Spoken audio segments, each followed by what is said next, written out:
Have you completed the message? I have. Thank you very much. Be sure that I can't see it. Hold it so that I can't possibly see what you've written.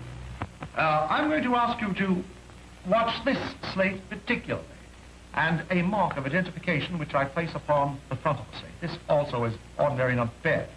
Now, keep your eye upon the slate, please. Your eye upon the star, and concentrate your mind upon the name of the person that has departed. The name comes to me clearly. The spirits seem to whisper. Is that Emma? It is. Emma, that is right. Emma was born in the month of April? She was? She was, yes, upon the 4th day of April. That is right. And the spirits tell me she was born in the year 1834. Yes. Is that 100% correct?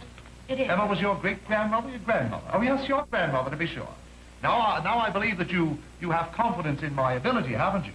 I do have. Yes, from now on, things should be easy. Thousands of people have been made to believe in spiritualism by this simple slate-writing trick. And the act of lifting the upper slate, the lower one containing the writing, is brought into view of the medium, who secretly reads the message, which has been written by the subject. So you brought the $10 note with you, did you, for a donation to the spirit world? Yes. Perfect. I'm going to ask you to place it inside of this envelope, please, and seal it up carefully. After doing that, it is important that you place it inside of this box. I'm going to place that box and ask you to put your hands on top of it, simply to psychometrize the box.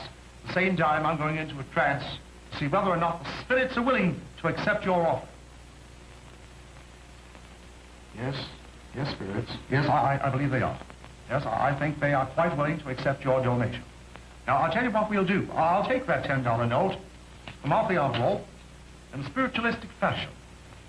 We'll simply burn your money. The spirits demand that I do that. It's part of the ceremony, and you don't mind, do you? No. After all, it's all for the good of the cause. Now, there it goes, the envelope and the money. I'll tell you what I'd like you to do. You take this ashes and place it in a small bag and tie it around your neck. You sleep upon that comfortably for 4 or 5 days. Then you return to the seance parlor, and I will see whether or not the spirits have accepted your offering in its entirety.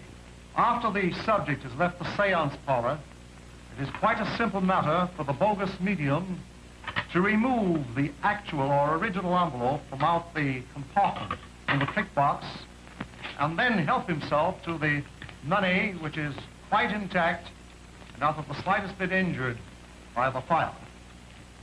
Most spiritualistic tricks are necessarily accomplished in the dark.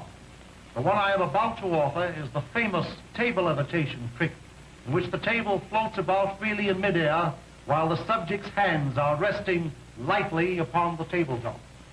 The forces are willing. Up goes the table. Up, up, up, and down again. The miracle is accomplished. The mysterious effect of table levitation is really easily accomplished. 2 of the medium's assistants or confederates wear this attached to their arm. By placing the hook below the tabletop, it is a simple matter to cause the table to rise.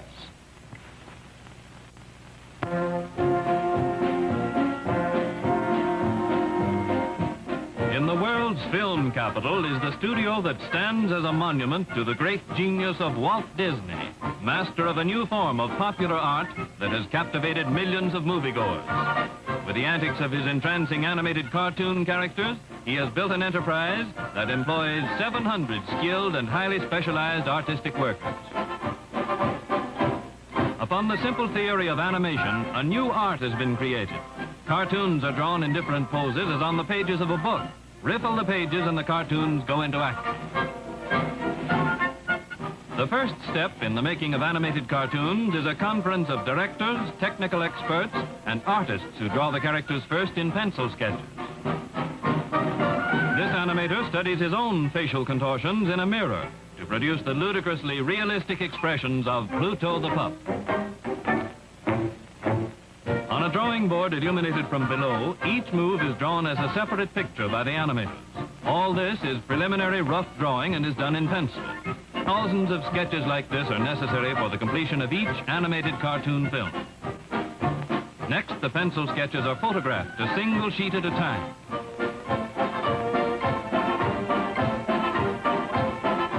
Then the film is viewed on a small projection machine called a moviola by the cutters who put the various sequences together in a preliminary story.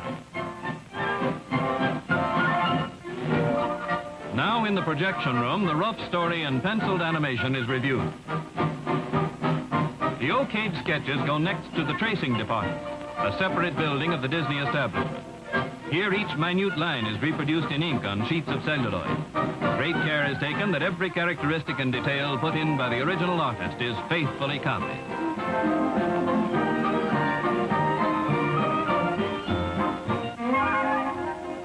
In the chemical laboratory, paint colors are blended from secret formulas in preparation for the job of finishing off the celluloid tracings. More than 1,500 different shades have been used on a single production. Meanwhile, a director goes to work with composers who create a music score to fit the film footage of each sequence. Often the director acts out the moods and antics of Mickey Mouse or Donald Duck. Now a symphony orchestra rehearses the special music score.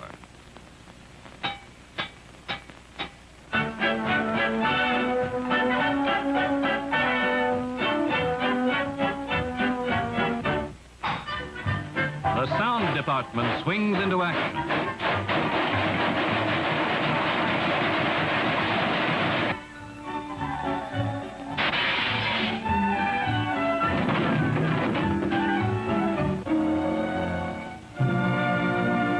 Overlays are assembled, and as the component parts of the production are shaping up, artists are at work painting the stage settings of the animated cartoon story, the backgrounds done in watercolor.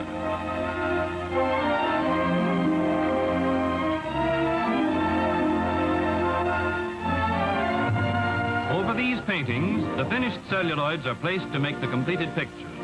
As each individual picture becomes a finished composition with background and overlays, it's ready to be photographed for one frame of motion picture film.